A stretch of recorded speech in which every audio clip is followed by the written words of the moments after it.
And welcome one and all to our live review breakdown for the 25th anniversary of Monday Night Raw. As we all know, this show emanated from two locations, and I got a lot to say about that. Oh, don't you worry. It emanated live from the Barclays Center and from the Manhattan Center. And boy, did the Manhattan Center, they got the shaft. And with me, I have my good friend. You know him. He's waking up. It was a long episode of Raw. The Club of the Man, 1993. My good friend, Mike. Mike, thanks for joining me. Thank you, Dan. Of course, I'm awake. Absolutely. I'll start with you. Your overall, I know it just went off the air, your overall thoughts based on your expectations for this anniversary show. Well, as we talked about before we went live, Dan, as you said, if it was just a regular episode of Raw, not too bad for the most part from what we got. Had a few things, didn't really like. Before an anniversary show for like a big special occasion, didn't really blow out of the water. Like it didn't feel like didn't meet your expectations. It didn't feel special, or didn't feel like it was anything. Oh, we'll be talking about this for years to come, except for maybe like one or two things. But other than that, everything just felt rushed. It just felt bad timing. Too many commercials, and after commercials, something like you go right into like the finish or whatnot. It just all felt rushed. It didn't feel like things weren't given. Well, I shouldn't say weren't given on time because there was too many things. Yeah, it wasn't thought out as well at all. Yeah. Well, as we all know, it's WWE. They get our expectations up, and now they usually don't deliver. So I don't know why we're thumbs down. Why we're not surprised, but yeah, I couldn't have said it better myself. Like I said, as a regular episode, thought it was fine, but as a 25th anniversary, and you look back and compare, it's funny. I just watched the 15th anniversary, great show, a tremendous anniversary show, well paced, well put together, great legends there. The 1000th episode, even though that was missing Stone Cold Steve Austin, and we'll talk about him very shortly. Despite missing him, I thought that was better than this. The 1000th episode was easily better than this. And if you guys are watching live, the live chat will be open, so feel free to leave your comments as we go through this entire show. So we kick things off here. Briefly, actually before that, I did want to get into a gripe that I had with the show, and you know what that gripe was. For those of you that were live in the Manhattan Center, boy, oh boy. So sorry, guys. Felt sorry for you guys because I could feel your pain watching. How long do you think they went there? I mean, to me, it was like, what? Like, what was this? A complete ripoff. Yeah, it's like, why would you broadcast this show from two locations if you don't? Like, I thought it would be like an even balance, but for the most part, the show is from the Barclays Center. Okay, fine. If you're going to do it from the Barclays Center, do it from the Barclays Center. Then don't have people shell out $800 to go to the Manhattan Center. I mean, yeah, they got C Taker, legend. Yeah, they saw DX. Okay, cool. They got a Matt Hardy Bray Wyatt match and some cruiserweight matches. Your thoughts, Mike, on the again? That was another. Yeah, I mean, and then again, once again, going back to the thing, everything just felt rushed. It's just like Taker's out there to talk for like 2 minutes. Don't know what the heck he was trying to come across with. Matt Hardy and Bray Wyatt just felt rushed. It felt like a short little squash match. D-Generation X. Well, DX stuff was all right. Great to see. Their stuff. Balor was Club, good. The interaction. Balor Club interaction was good, but then the match. Why did you need to do a match there? What? Because the Revival called them out. They could have just ended it with the the too sweet thing. They didn't have to have that match in. Very unnecessary. Honestly, it's the first time I just don't even feel like going point by point through this. I mean, we're kind of hitting on the points right there. I mean, the stuff with DX was cool. Yeah. It was great to see. But again, like the match with the Revival and the Club, there was no need for it. It just felt out of place, rushed, and the Revival lost.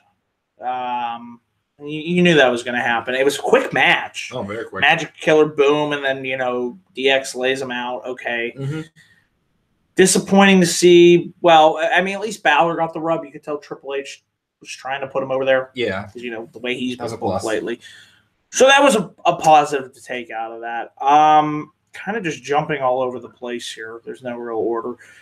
Why don't we just talk about the ending since it's fresh in our minds? Mm-hmm. With Strowman Kane, Lesnar. Yeah, it felt rushed. Once again, also, weren't they supposed to be out there to prevent any of that from happening? And they didn't prevent anything. They just got out of the way, let them do their thing. It's like, why even ending? Why even come out there in the first place? You know, Braun brings security. Braun knocks over Kane. Then, all right, then Braun takes out Brock. Like that was it. Like that was just all we had. Put Lesnar through a table. Yeah, cool. That's it. Yeah, but you compare that to the way that the 15th anniversary edition of Raw ended with Stone Cold, you know, and Mick Foley and the Undertaker coming out and all beating the shit out of Vince, and right? You know, and Raw 1000. How did that end with CM Punk versus John Cena for the WWE Championship, and The Rock coming in and Punk turning heel? Right. Big moment. This, I understand you're promoting for the Rumble, but it needed to end in a big way for an anniversary show, and I thought the ending was flat. Nope. I was flat as can be. Mm-hmm. And just the way, I liked the stuff with the APA backstage and them playing poker. That was good. I thought those segments throughout the night were good, so I enjoyed that. Yeah. But the women, what they did on this show, nothing really. They just had an 8-man tag typical, and then it just all came out and stood up at the ramp. It's like, cool, but it's like, is there any other way, anything else you want to do to honor these women or whatnot? They had Maurice, they had the Bellas, they had Maria Kanellis, Michelle McCool, Terry Reynolds, no Lita at all. That was surprising. Trish was there. Crap, who else is there? Tori Wilson. Thank you. I feel like there was Jacqueline. That's there we go. Yeah, her. But again, it was just like, they're here. Hi. That's it. Remember us? Yeah. No announcements for the Raw. I mean, maybe it'll be a surprise, but still, maybe it would have been nice to see Trish say, hey, I'm an heir of the Women's Royal Rumble. Right. I don't know. So, I feel like somebody, at least from the past, needs to be in it. It was a historical event. The women's division on both shows has been an utter mess. Mm-hmm. I just don't care. I mean, I care that it's the first women's match, but you got me. Like, we're hardcore fan. We're going to carry the way. But could you see casual fans care? Like my friend Roy, he didn't give a shit. Right. He liked the match last week between Nia Jax and Asuka. That was one of the few things he liked on Raw last week. Right. But as far as the women's Royal Rumble match, he could care less about that. Right. You see what I mean? That's the problem. Both matches, like there was like no like hype towards any of them, like, you know, any storylines. You know, we got somewhat a little bit with Cena and Elias. We'll talk about that in a minute. Yeah, but other than that, like there's the match is just there. There's like no like hype, no stories going into it. Like last year, we had like, you know, Goldberg going into the match, and Brock did the one up on him or whatnot. Taker, his story as well. We had something going into Jericho.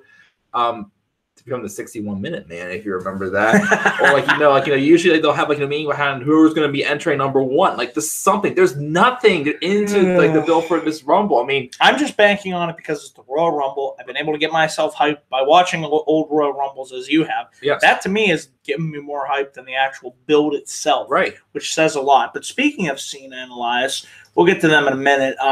We had a random, Titus O'Neil and Apollo Crews versus Heath Slater and Rhino. Of course, it led to the Dudley Boys coming out, and they put Heath Slater through a table. So it was great to see the Dudleys, but random. What was the point of putting Heath through a table? You know, at least, you know, put someone like, you know, who, you know, the crowd would want to see put through a table. You know, that too. And plus also, didn't Titus Worldwide just get 2 pinfall victories over the number one contenders for the Raw titles? And now it's taking them absolutely nowhere. See, we could pick apart the logic on this show forever. Right. And it would get us nowhere. But, nobody's there. So anyways, Cena and Elias. I love Cena and Elias, but I was really hoping when he was calling out all these legends' names, that's where I was hoping we'd see the great one. The Rock, yes. We didn't get The Rock tonight. That was disappointing. No Hogan. Well, Hogan, I didn't really think, but The Rock was the one that I was hoping for. Didn't get him. Instead, who did we get? This man. You can't see me. I'm like, okay, Cena Elias. So we went from Cena Joe, Joe's hurt, to Cena Elias. I don't know if I want to see that at WrestleMania. Nope. Not for WrestleMania. Like, if they do, like, like a match like Elimination Chamber or something, and like Joe returns, and Well, I think we're gonna see Cena Taker actually. Yeah, and we'll talk about that. We're kind of working our way back. But unless they do something like that, like I don't know if I want to see them feud with each other going forward. Like unless if they're actually going to pull the trigger and put Elias over. But I can't trust. I was until he buried Baron Corbin last year. Surprisingly, Elias did get the one up on Cena. I was hit him in the balls and laid him out. So that was actually shocking. So I thought for sure we're going to see Cena, hit the AA, FU or whatever. And there you go. But okay, whatever. Let's see. We had the Peep Show with Christian. I'm sorry, I sound tired because it's been a long day. That was all right. It was okay. I mean, it was interesting seeing Jordan and Rollins not be on the same page. And Jordan continued to get more heat on him pretty much. Yeah. So I mean, I feel like that at least did, do something. I was pleased with that. I was all right with that. What else? We didn't get to talk about the opening.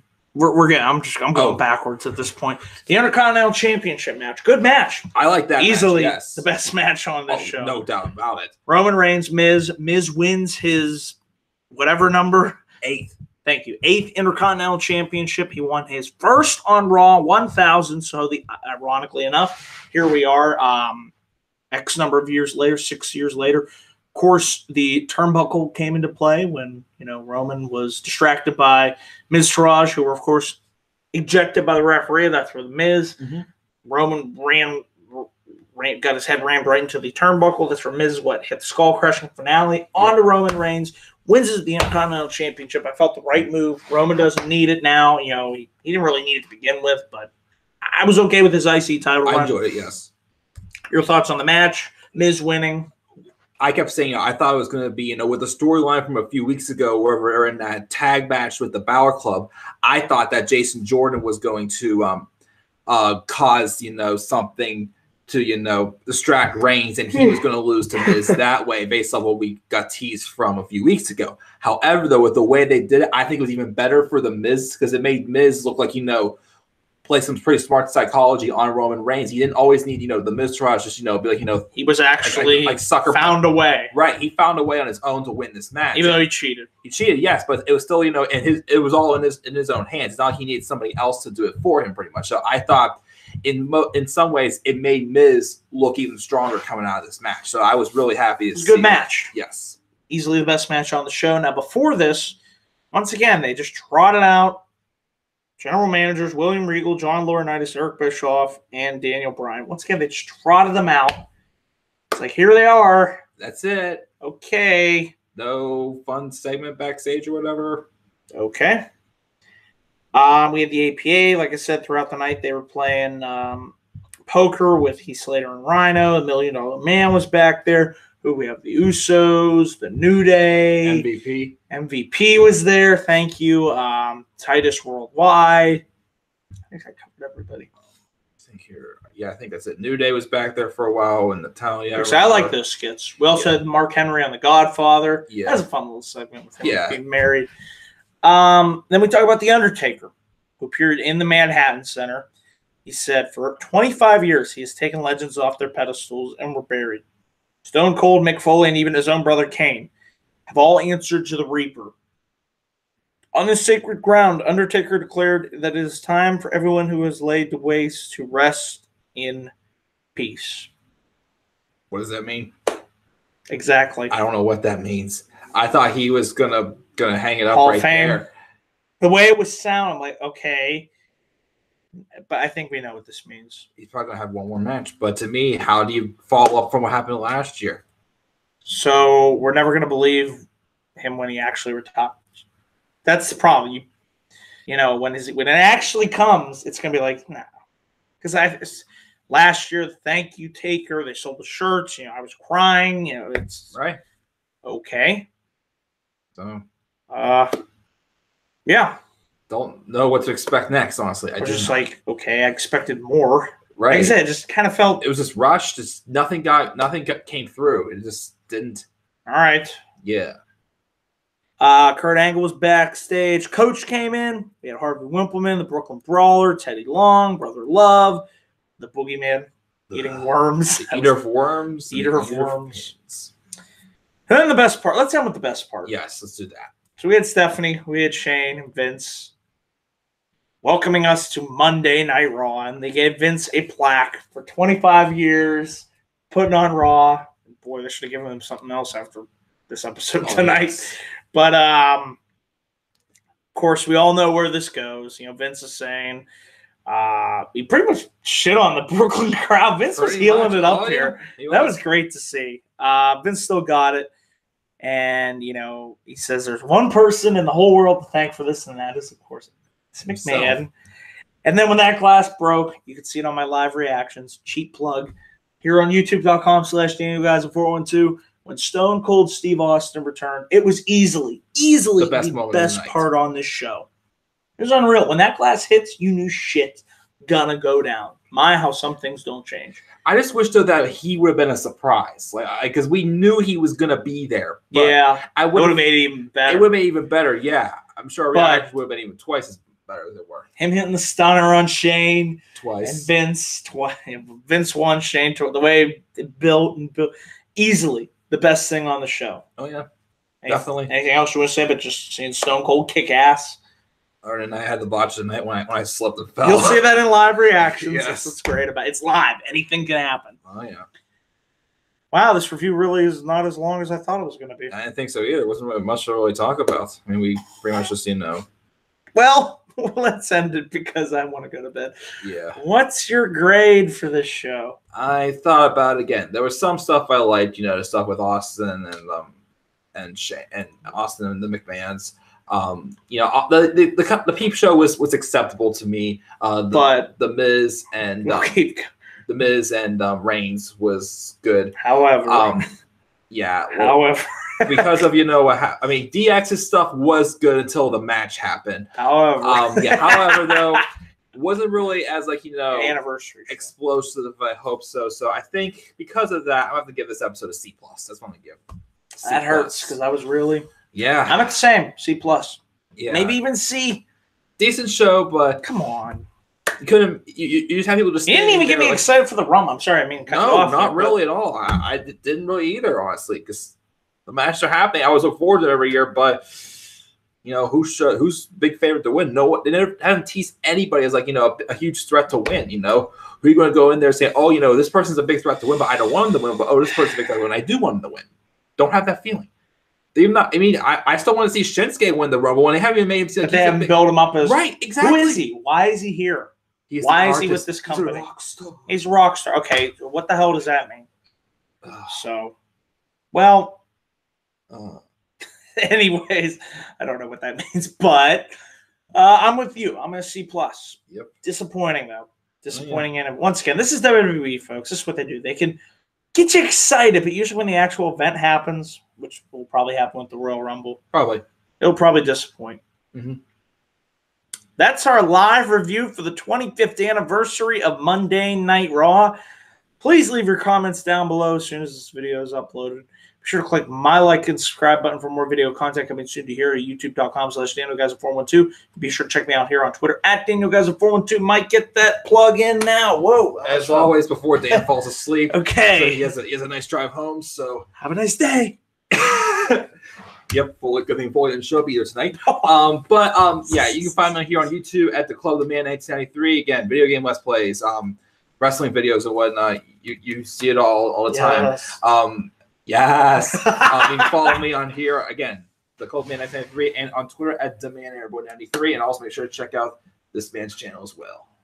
Anyways, I can't think of a more perfect way to close out this episode than to say, I hope you all enjoyed the 25th anniversary of Monday Night Raw. Happy New Year. Happy New Year and good